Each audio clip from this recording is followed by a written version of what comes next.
baka gusto niyo pong gumawa ng pizza, ito po, madaling proseso, sibuyas at bell pepper lamang po ang kailangan. Ganyan ang gaya at mahaba. Ang gagawin ko pong pizza is yung maliliit lamang po.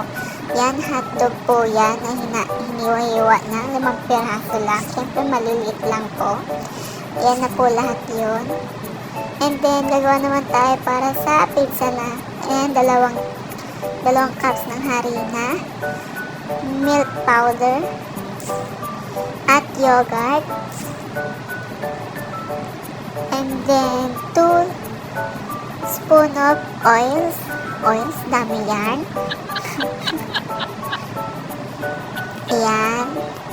Tapos, konting asin. At isang full small spoon ng yeast. And then, sugar. Maliit din pong kutsara po yan. And then, pagkatapos po niyan, haluin lang po natin yan ng gusto.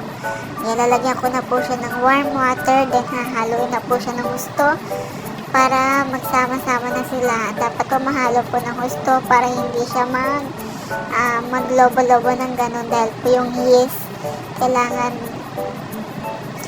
maano po talaga siya, ma-dissolve. Then yan, sige, haluin lang po ng haluin kahit ngalay ka na. O yan, yan na po pagkatapos, ganyan na po itsura niya, tapos babalot po ng plastic para mas madali po siyang tumubo. And then after 1 hour, napahinga, yan po ang susunod. Ayan na po siya, malilit lang po siya, as in maliit lang po, takip ng garapon lang po yung ginamit ko. And then yan po yung mga ingredients na nakita nyo kanina. Yan lang din po ang ginawa ko. Napakadali lang po gawin. Yan, lalagyan mo lang siya ng sauce. And then, sinanang ko na po siya. Yan po, ang init lang po niyan is 180 or 200. 7 minutes lang po siya. Luto na po agad. Ganun lang po siya kabilis. At ganun din po siya kasarap. Tamang-tama po sa merienda. Ayan po, O, diba? Apaka-easy. Easy pizza small.